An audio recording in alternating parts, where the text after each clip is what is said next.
Right, so to finish us off and give us an overview, we've all been in our own workshops and working very hard, and you know, there were 23 workshops yesterday, that was a lot. So I'm going to hand over now to Professor Mark Shucksmith, who is going to give us a quick summation of the last 2 days. And you know, that's what clever academic people can do, because I wouldn't like have to do that. So please show your appreciation for Professor Shucksmith.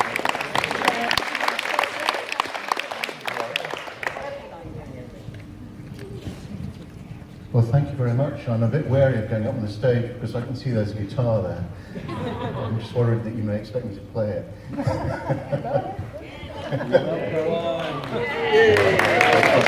I'll leave it for I'm assuming it's there for a purpose, you know, like a gun in a scene in a play. You know it's going to be used. I don't want to keep you too long. I know that you want to go to the bar and get changed for dinner and all that sort of stuff.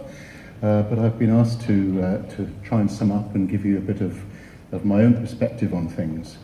I want to start by saying how great it is to be at the Scottish Rural Parliament and to see the realisation of an idea which I witnessed the origins of around about 15 to 20 years ago, when Vanessa Howhead, who's here today, had a Churchill Scholarship to review rural parliaments across various European countries.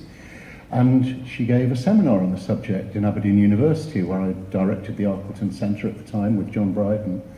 And in the back of the room there was a newly elected MSP, Richard Lochhead, who obviously stuck with, so that when he became a Minister for Rural Affairs, he made this a manifesto commitment for the SNP. And I'm really pleased to see the flowering of that idea and that learning from other European countries into the amazing experience that we've had here these last 2 days, and which you had in Oban a couple of years ago before, and which I also witnessed because I'm now living south of the border, and I was a delegate from England to the European Rural Parliament last year. I'm also delighted to hear that Fergus Ewing has expressed his own commitment to this initiative and to this process, so it will continue.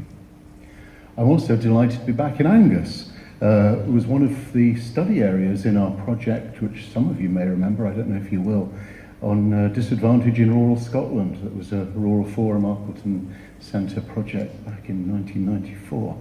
And this was also, if you'd be interested in relation to young people, one of the study areas in the European Union project I directed on young people in rural areas. So the voices of young people in Angus have been presented to the European Parliament and to other young people across Europe as a result of that. But I've been asked to reflect on this Scottish Rural Parliament in these remarks. I think it's an almost impossible job, as Amanda said, because there's been just incredible energy, incredible scope, diversity, passion, far too much to talk about in a very short time.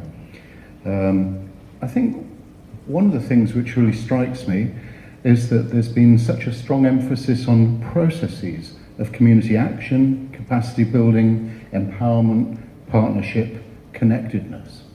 But in addition to those processes being highlighted so much, there's also maybe implicitly been a strong emphasis on values, democracy, inclusion, participation. I think those are just as important. You need the values, the strong values, to inform the processes, and I can see that commitment and passion for those as well. So among many issues that I've heard yesterday and today, there's just a few that I'm going to pick out. Decision making that affects community life should be led by communities. I picked that out because it seems to run through so much of what's been said in the conference, in the Parliament. How to get the rural voice heard, and one aspect of that is discussing whether there should be a greater role for community councils. I remember writing a paper about that in the 1980s, never mind. One of the things which came through in one of the groups that I joined for a few moments as I toured around the different groups was the realisation that community plans are great, but who is actually going to have the power and the funding to implement them, and how important that is. Nothing's more dispiriting than to get everybody fired up to produce a great community plan and then for it to lead to nothing. Support for micro-businesses, support for infrastructure, and infrastructure I see as not just physical, not just the things you had on the slide in relation to air and road and rail, but also another part of the physical infrastructure is broadband, actually. But in addition, we often forget about the social infrastructure, the things that allow people to meet one another and come together and be a community. And I'm talking here about things like post offices and rural schools and the other places that we actually meet. So I think it's important to remember those along with physical infrastructure. And there were a whole set of specific issues, which I haven't got time to go into very many. Young people, gender equality, and there was the example of farm succession, fuel poverty, affordable housing. I heard a discussion going on of ROGs, rural home ownership grants, which I remember doing the first evaluation of and showing how successful they were, so bring them back. Inclusive, and being inclusive and welcoming to migrants. I mean, I thought it was rather important to have that point about other languages other than our own in that quote, but and a discussion of more national parks, whether we need more national parks. I think, without trying to rerun the whole Parliament and cover every issue that everybody's talked about, I do think that one thing which I heard was the discussion of resilience. And it's often said that in turbulent times, communities need to be resilient. But what does that mean? And whose responsibility is it? Is it for each community to be resilient and some to be winners and some to be losers? Or is it something where we help one another, as we are doing in this Parliament? And is it something where government also shares that responsibility? I want to develop those thoughts for a few minutes now. But while on the subject of turbulent times, it's especially important during the Brexit process that rural communities' voice is heard loud and clear through the Scottish Rural Parliament, Scottish Rural Action, and whatever other ways you can think of.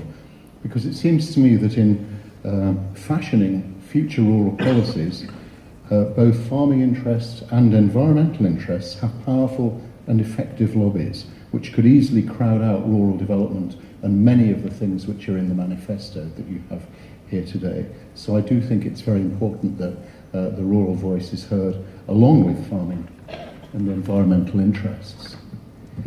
So I'm an academic, I've got to have a little bit more of an abstract reflection, but I will promise I won't get very abstract. I just want to reflect in the rest of the time I have on what does successful community-led rural development look like in the globalized, networked world of the 21st century. I mean, we were all asked a few moments ago to reflect on what we learned here, and I think this is one of the things that I would reflect on, is how what we've done here during this Parliament provides a model for how to do successful community rural development. I'm often asked, in different countries around the world, what successful rural development would look like in the 21st century, and I often respond with the suggestion that they should look to Scotland. This may surprise you, because I know in Scotland everybody thinks we should look to Norway and Sweden and Finland and Netherlands and so on. And of course we have, that's where we've got the rural parliament idea from. But I think there's a lot to learn from Scotland as well. So let me just take you back in a very quick history of ideas on rural development. In the 1960s, in the early days of the HIDB, the model in vogue was of growth centres. An aluminium smelter here, a pulp mill or a nuclear power station there. All part of a plan devised and imposed top-down. What a contrast to what we're hearing here today.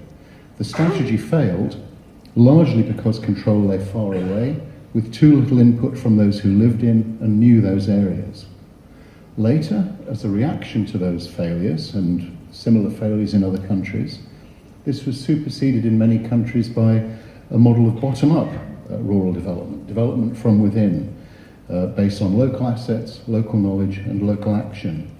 And the LEADER programme, the EU LEADER programme, remember Brexit, was seen as emblematic of such an approach, and this was more successful. But it seemed to those of us who studied it that it actually wasn't really a pure or truly bottom-up approach. So one issue was that it proved very hard to find examples of pure bottom-up rural development. Usually initiatives, even if locally led, relied on external funding or networks like this one. Leader areas and groups, for example, were selected and approved by governments, relied on external funding, and distributed according to EU budgetary rules and strategies. And the business plans had to be approved in Brussels. Moreover, and I think this is a good thing, they were embedded in transnational networks of learning from one another. There was money in LEADER for learning between countries at first and then within countries. Now, don't misunderstand me. I'm a huge supporter of LEADER, and I see both of these things as virtues. The fact that you can draw in money from elsewhere, assets from elsewhere, and compare notes and help one another. All I'm saying is it's not truly bottom-up action. Another problem was that inequality was built in, and in two respects. One is that localities whose capacity to act was greater, or where capacity had been built through earlier interventions, perhaps they'd had Leader 1 money before going on to Leader 2, were better able to mobilise and capture further funding, leading to an increasingly uneven geography of rural development.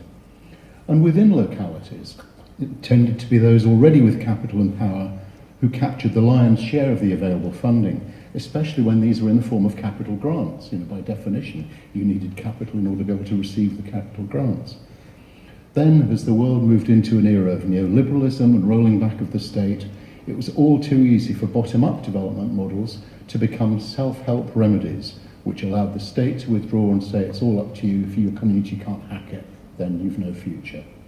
And that isn't the world that I want to live in, or I think you want to live in, given your presence here. So taking these issues on board and also reflecting the transition to the 21st century in the more networked society that we have, a more helpful model, I've argued, is that of networked rural development. In this approach, place-based strategies are led by local people, but external partners are acknowledged too. So the approach doesn't just rely on local assets and local knowledge, but also makes use of external assets and knowledge. Most notably, this recognises the importance of governments in enabling and supporting local action, not just casting people adrift. And it also recognises the contribution of other rural communities, activists, researchers and helpers. Now, it seems to me that Scotland already exemplifies this approach. Take community land ownership as one example, led and controlled by local communities of place, but helped and enabled by the state through land reform legislation, a community land fund, and the community land unit, as well as activists and supporters with useful skills and contacts. And of course, the mutual support and shared learning now offered through Community Land Scotland. The Scottish Rural Parliament, and this is where I'm coming to the end, the Scottish Rural Parliament also exemplifies this approach. The idea came through learning from the experience of other countries, notably Sweden, facilitated by externally funded studies, the Churchill Scholarship, and disseminated through various networks.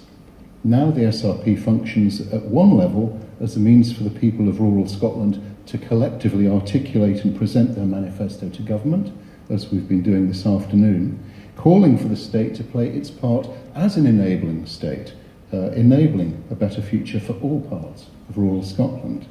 If we didn't think that was going to happen, we wouldn't be bothering to have all these demands and to invite Fergus Ewing along. But at the same time, the SRP is a network for sharing and celebrating ideas and experience, learning from one another, ideas which local people can then take back to their own communities to consider.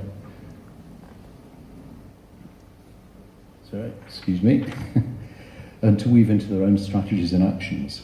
So around the world, people in many countries, in rural areas in many countries, are interested in and learn from the Scottish experiences of network rural development. They draw strength and inspiration from what you're doing here today.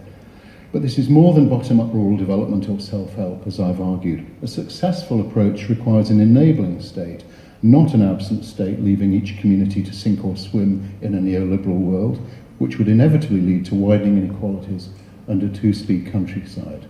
And I see that south of the border, so you can see how it looks. Scotland's fortunate in having had successive governments which recognise that they must play their part as well.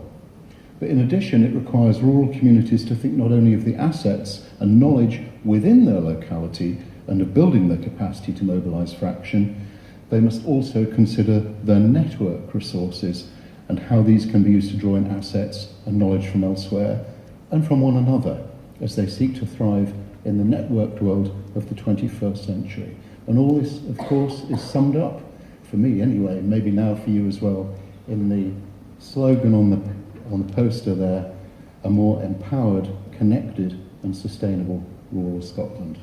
Thank you very much, and all success to you.